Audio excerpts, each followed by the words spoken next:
You know that moment when your own family turns against you? When they demand you give up something that's yours, or else you don't exist to them anymore? That was me. My parents told me to sell my house to my sister for 450 or be erased from the family. At dinner, my dad didn't even try to hide his disappointment. She has chosen a dead woman's walls over her own blood.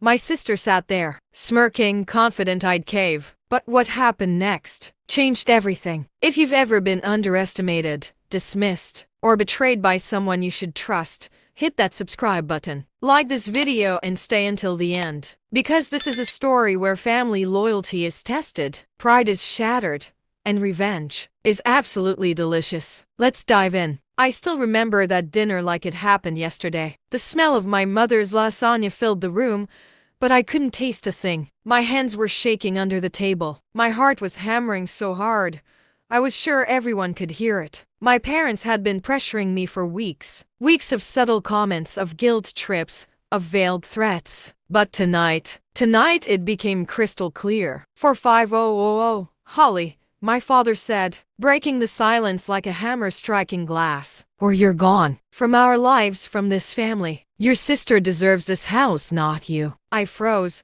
The words didn't just sting, they carved themselves into my chest. My sister, Emily, looked at me across the table with a smug little smirk that made my blood boil. She had been waiting for this, savoring it, and it made everything worse. I could feel the heat rise to my face. My fists clenched under the table, nails digging into my palms. I wanted to scream. I wanted to cry. I wanted to grab the plate of lasagna and throw it at her. But I didn't. I held my tongue. I had to. I'd always been the quiet one in the family, the responsible one, the one who followed the rules, paid the bills, made sure everyone was happy. And yet here I was treated like a villain for wanting what was mine. The dinner ended, as all dinners with them ended, tense, silent, filled with unspoken judgments. I excused myself early, retreating to the sanctuary of my bedroom. I sank onto my bed and stared at the ceiling, my mind racing. How could they? How could she? This is my house, my life. I worked for this. I lay there, heart hammering, unable to breathe. The sense of injustice was almost suffocating. My parents had framed it as a choice, but it wasn't. They'd made it clear. Comply, or vanish from their lives. I wasn't sure if it was the thought of losing them, or the thought of losing myself that hurt more. The days that followed were tortuous. My parents called incessantly, reminding me of my responsibility and how disappointed they were. Emily, on the other hand, basked in her victory. Every family gathering became a stage where she could flaunt her triumph, her smirk growing wider with every passing glance. And me? I couldn't let it go. I refused to sell, but I also knew revenge wasn't about immediate confrontation. It was about precision, about waiting until the moment where I could strike and make every ounce of their arrogance crumble. I started small. I quietly observed, piecing together what made Emily vulnerable, what she truly wanted, and what my parents feared. I knew their weaknesses, their obsession with appearances, their fear of scandal, their desire to be admired as wise and fair parents. Then came my moment. Last Friday, Emily called. I ignored it at first. 10 missed calls. One voicemail. Holly, what did you do? Please call me back, she begged, her voice trembling through the speaker. And that's when I smiled, because I had done it. Let me take you back a few weeks. After the dinner confrontation, I had quietly placed my house for sale, not to Emily, not to the family, but on the open market. I ensured the listing was discreet yet highly appealing. I had lined up a serious buyer, someone who wasn't connected to the family, someone who could close quickly. And I did one more thing. I made sure Emily knew nothing about it until it was too late. I knew she'd assume I was trapped, that I'd cave like everyone expected. I let her smugness grow. I let her imagine the sweet taste of victory. The day the sale went through, I waited for the fallout. And it was glorious. Emily called first. Her voice was shaking, panicked. She begged, pleaded, demanded, Holly, you can't. The house was mine. You promised. You can't do this to me. I let her talk, letting the words tumble out, each one reinforcing the arrogance she had shown at dinner. Then I calmly, almost casually, told her, the house sold. Not to you, Emily, to someone else. The deal is closed. And your $450,000? You won't be getting it. Not a cent. There was silence on the other end. Then shrill, frustrated screams. I could almost picture her white-knuckled grip on the phone. The horror on her face, the disbelief. I could hear my father's voice in my head, his smug judgment, his disappointment. She chose a dead woman's walls over her own blood.